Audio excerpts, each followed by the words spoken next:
Welcome to flavour studio. ரொம்ப quick and ஈஸியாக செய்யக்கூடிய ஒரு ஹெல்த்தியான பிரேக்ஃபாஸ்ட் ரெசிபி தான் இன்றைக்கி நம்ம பார்க்க போகிறோம். இது பிரேக்ஃபாஸ்ட்டுக்கு மட்டும் இல்லாமல் நீங்கள் டின்னருக்கு அல்லது லஞ்ச் பாக்ஸுக்கு கூட செஞ்சு தரலாம். ரொம்பவே சுலபமானது. இந்த சேனலை ஃபஸ்ட் டைமாக பார்க்குறவங்க மறக்காமல் சப்ஸ்கிரைப் பண்ணிடுங்க. கூடவே பக்கத்தில் இருக்க பெல் சிம்பிளையும் ஆன் பண்ணிக்கோங்க.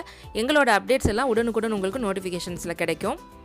இந்த ரெசிபிக்கு இன்றைக்கி நான் 1 கப் அளவு பச்சரிசி எடுத்துக்க போகிறேன். நீங்கள் பச்சரிசி தான் எடுத்துக்கணும் இல்லை, சீரக சம்பா அரிசி இல்லைன்னா பாஸ்மதி அரிசி கூட இந்த ரெசிபிக்கு நல்லாயிருக்கும். உங்களுக்கு எது பிடிக்குமோ அதை நீங்கள் யூஸ் பண்ணிக்கலாம்.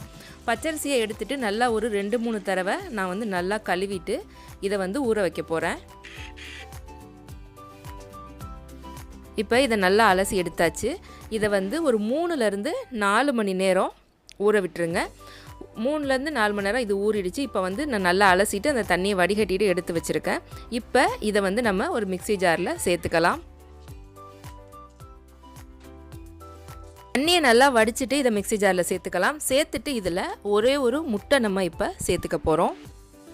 அப்புறமா எந்த கப்பில் நம்ம அரிசி அளந்தோமோ அதே கப்பில் 1 கப் அளவு தேங்காய் பால் சேர்த்துக்கலாம். இன்றைக்கி நான் எடுத்திருக்க கப் அளவு பார்த்திங்கன்னா 250 ml தண்ணி பிடிக்கக்கூடிய ஒரு கப்பில் அரிசி அளந்தேன். அதே கப்லேயே நான் தேங்காய் பாலும் சேர்த்துக்கிட்டேன். இதில் ஒரு தேவையான அளவு உப்பும் நம்ம சேர்த்துக்கணும். ஒரு 1/4 டீஸ்பூன் அளவு மஞ்சள் தூள் சேர்த்துக்கலாம். மஞ்சள் தூள் கலருக்காக, வேணான்னா நீங்கள் ஸ்கிப் பண்ணிடுங்க. இப்போ இது எல்லாத்தையும் சேர்த்து நல்லா ஒரு ஃபைன் பேஸ்ட்டாக நம்ம அரைச்சி எடுத்துக்க போகிறோம். இப்போ பார்த்திங்கன்னா நம்ம சில்க் தோசைக்கு மாவு நல்லா ரெடி ஆகிடுச்சு. இந்த மாதிரி தண்ணியாக தான் இருக்கணும், திக்கான பெட்டராக இருக்கக்கூடாது.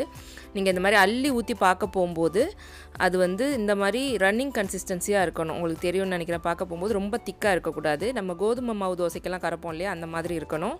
இப்போது அரைச்சி எடுத்த மாவில் கொஞ்சமாக மல்லித்தலைகள் சின்ன சின்னதாக கட் பண்ணி சேர்த்துக்கலாம்.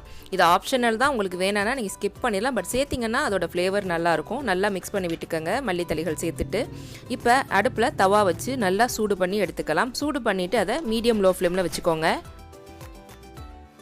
இப்போ தவா நல்லா சூடாயிடுச்சு. நம்ம மாவை எடுத்து நல்லா ஒரு கரண்டி மாவை எடுத்து இந்த மாதிரி ஊற்றி சுற்றி விட்டுக்கலாம். இது நல்லா தின்னான பேட்டராக இருந்தால் தான் இந்த மாதிரி உங்களுக்கு சுற்றி விடுறதுக்கு வரும், சாப்பிட்றதுக்கும் நல்லாயிருக்கும். இப்போ இதை லோ மீடியம்லேயே வச்சு நம்ம இதை வேக விடலாம்.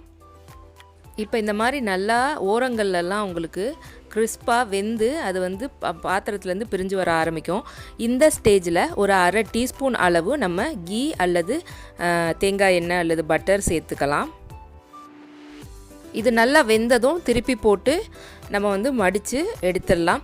இது ரொம்ப டேஸ்டியாக இருக்கும். அதே மாதிரி நீங்கள் இது காஞ்சி போகாமல் இருக்கணும்னா நீங்கள் சுட்டு எடுத்ததுக்கு அப்புறமா இது மேலே லைட்டாக கொஞ்சம் எண்ணெய் இல்லைன்னா நெய் தடவிடுங்க. அந்த மாதிரி நீங்கள் பண்ணுறதால ரொம்ப நேரத்துக்கு காஞ்சி போகாமல் நல்லா சாஃப்டாக டேஸ்ட்டாக இருக்கும். இது கூட நீங்கள் நார்மலாக வீட்டில் என்ன குழம்பு வகைகள் செய்கிறோமோ அதுக்கே நீங்கள் சைட் டிஷ்ஷாக வச்சு சாப்பிட்லாம். அப்படி இல்லைன்னா சட்னி கூட நல்லாயிருக்கும். வெஜ் குருமா கூட நீங்கள் சாப்பிட்லாம். ரொம்ப டேஸ்டியாக இருக்கும். கண்டிப்பாக இதை நீங்கள் ஒரு வாட்டி ட்ரை பண்ணி பாருங்கள். உங்களுக்கு இந்த வீடியோ பிடிச்சிருந்தா லைக் பண்ணுங்கள். மறக்காமல் உங்கள் கருத்துக்களை கமெண்ட் செக்ஷனில் கூட ஷேர் பண்ணிக்கோங்க. இந்த வீடியோ யாருக்காவது யூஸ்ஃபுல்லாக இருக்கும் அப்படின்னு நினச்சிங்கன்னா மறக்காமல் உங்கள் ஃப்ரெண்ட்ஸ் அண்ட் ஃபேமிலி கூட ஷேர் பண்ணிக்கோங்க. சீக்கிரமே உங்களை இன்னொரு இன்ட்ரெஸ்டிங்கான ஈஸியான வீடியோவில் சந்திக்கிறேன். அது வரைக்கும் take care, bye bye. Thanks for வாட்சிங்.